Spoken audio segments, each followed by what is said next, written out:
NDA तो NDA के ही स्वरूप में है। तो अगर अभी चुनाव हुए तो एनडीए को 43% वोट मिलते हुए नजर आ रहे हैं। इंडिया जो गठबंधन है वो 41%, और बाकी जो सारे दल हैं जो इन दोनों गठबंधन का हिस्सा नहीं है वो 16% वोट पाते हुए दिख रहे हैं लोकसभा के चुनावों में।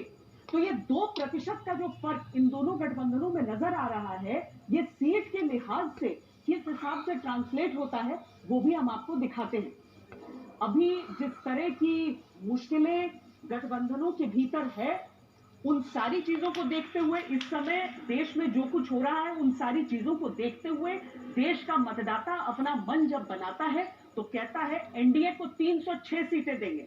यानी कि अगर प्रधानमंत्री नरेंद्र मोदी लाल किले के प्राचीर से कहते हैं कि मैं अगली बार फिर आकर यहां से संबोधित करूंगा आपको, तो इस समय देश के मतदाता का मूड कहता है कि हाँ, वो सही कह रहे थे। 306 सीटें एनडीए को, बीजेपी लेड एनडीए 306 सीटें पाती हुई नजर आ रही है।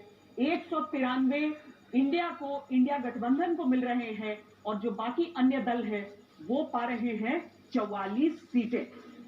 यानी कि कुल मिलाकर अगर आज की तारीख में चुनाव हुए तो लोकसभा की ये चुनाव एक बार फिर एनडीए ही जीतती हुई नजर आ रही है। न केवल प्रधानमंत्री नरेंद्र मोदी बल्कि उनकी पार्टी के जो तमाम दिग्गज हैं उन सबने उस बात को दोहराया कि 2024 का चुनाव भारतीय जनता पार्टी जीत जाएगी। तो हम पार्टियों के हिसाब से भी आपको दिखाते हैं, गठबंधन से अलग पार्टी के हिसाब से अगर दिखाएं तो भारतीय जनता पार्टी 38% वोट पाते हुए दिख रही है, कांग्रेस को 20% वोट, और जो अन्य दल हैं वो 42% वोट पाते हुए दिख रहे हैं।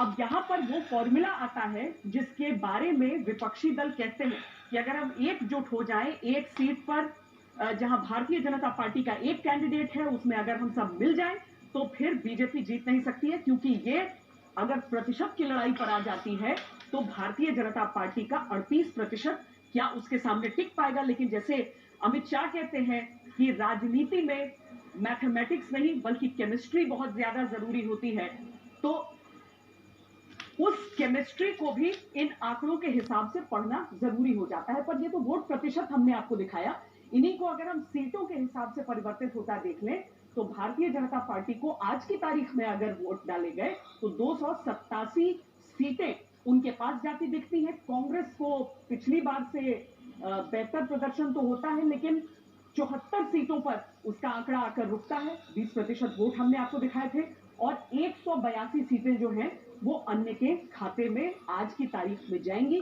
अगर वोट डाले गए तो। यानी 2024 के चुनाव से पहले जो मूड ऑफ द नेशन है वो कहता है एक बार फिर मोदी सरकार। लेकिन अगर आज की तारीख में चुनाव हुए और ये मुद्दे लोगों के मन में उसी रूप से हावी रहे तो। और अब बात राष्ट्रीय फिल्म पुरस्कार की। कल